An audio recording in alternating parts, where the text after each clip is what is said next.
estaba previsto construir 4 torres realmente, 2 en la fachada principal y 2 en la fachada trasera. De esas 4 torres, realmente Juan de Herrera no llegó a construir nada más que el arranque de las 2 que tenían que estar en la fachada principal. Con el pasar del tiempo sí que se levantó una de las 2 torres, la de lo que sería la torre del lado del Evangelio, que era la que llamaban la Buena Moza. Esa torre se levantó no respetando totalmente el proyecto de Herrera, pero bastante similar. La diferencia era que en lugar de ser cuadrangular, la parte de arriba era ya ochavada, como la que tenemos aquí.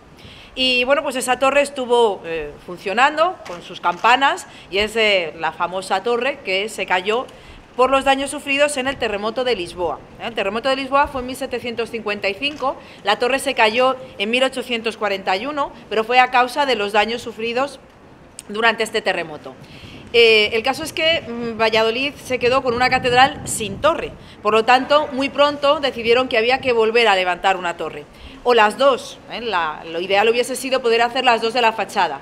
El problema es que la torre que se había caído había dejado muy dañado todo lo que era la base, por lo tanto, no se podía hacer las 2. Así que al final se optó por levantar solamente una, que es la Torre Sur.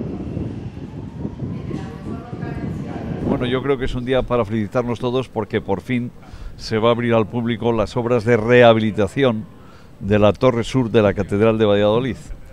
Una vieja esperanza, un viejo deseo de todos los vallisoletanos, particularmente de los amigos de la catedral. La inversión ha sido del orden de 566.000 euros, de los cuales ni uno solo ha salido de las arcas municipales, porque se ha hecho una tremenda demagogia con el tema. Este es un proyecto que pusimos en marcha en el año 98 con la Asociación de Amigos de la Catedral, con ese 1% cultural que íbamos a dedicar a la restauración del primer templo de la ciudad.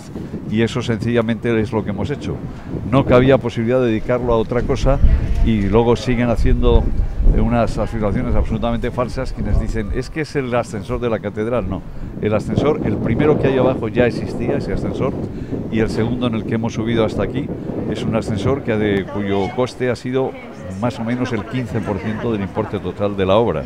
Por lo tanto vamos a poner las cosas en sus justos términos. Yo creo que además la torre de la catedral, y como está por ahí el arquitecto o los responsables de las obras os dirán luego lo que tengan a bien, pero era absolutamente imperioso. Veréis que todas estas estructuras de maderas que estamos viendo aquí son nuevas porque estaban tremendamente deterioradas y ha habido que sustituirlas. Se ve la maquinaria del reloj desde a primera mano, se ven las campanas y ya sabéis que hay un último tramo de 64 peldaños, me decían hace un momento, para subir al pie del Sagrado Corazón, para dominar desde allí una vista hasta ahora inédita para mucha gente. Algunos han subido a pie hasta arriba, yo mismo he subido a pie alguna vez, pero no era lo habitual y ahora ya va a ser bastante más sencillo.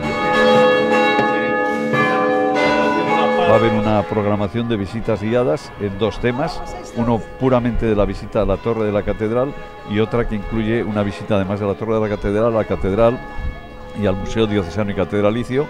La primera se estima un tiempo de 45 minutos entre subida, bajada y explicaciones, y la otra como de 2 horas aproximadamente. Entonces eso se va a poner en marcha desde ya. Y lo que hay que hacer es invitar a los ciudadanos a que vengan aquí a ver la catedral, a ver la torre de la catedral y a ver, ya digo, a tener una vista inédita desde una torre que tiene 70 metros de altura.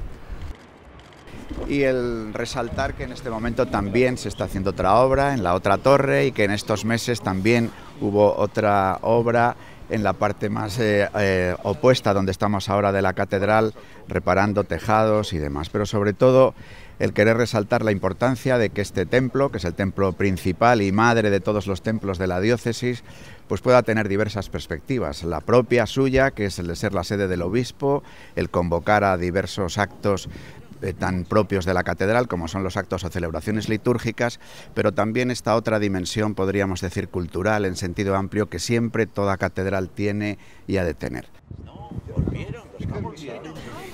Pues para la Asociación de Amigos de la Catedral es una gran satisfacción porque es un proyecto acariciado desde hace, yo diría, casi 10 años.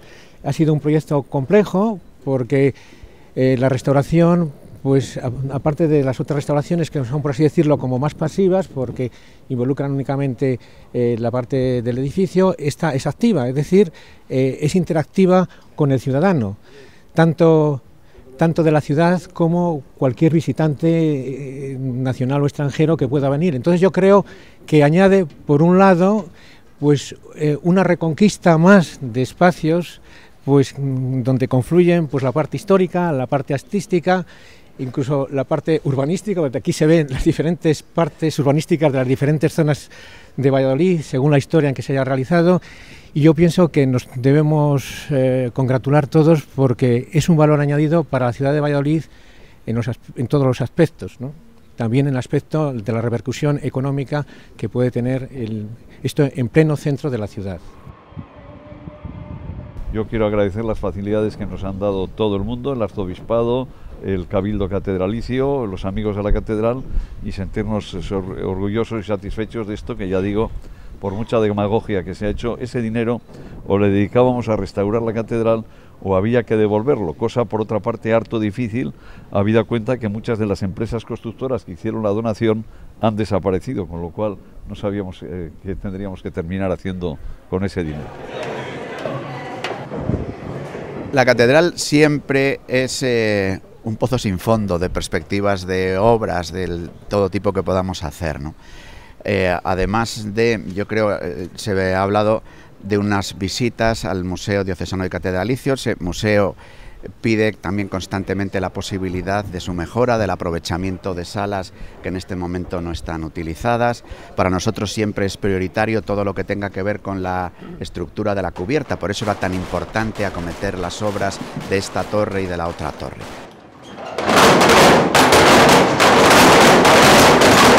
Con motivo de las obras de la otra torre se abre la posibilidad también de un gran espacio, de un ámbito de salas a las que hasta ahora no hay posible acceso y que quizás con la reparación y con otros proyectos de futuro pudiéramos tener acceso a otro gran espacio en el otro ala de la catedral. Y tenemos una gran cuestión pendiente, ¿no?, que es el suelo de la catedral.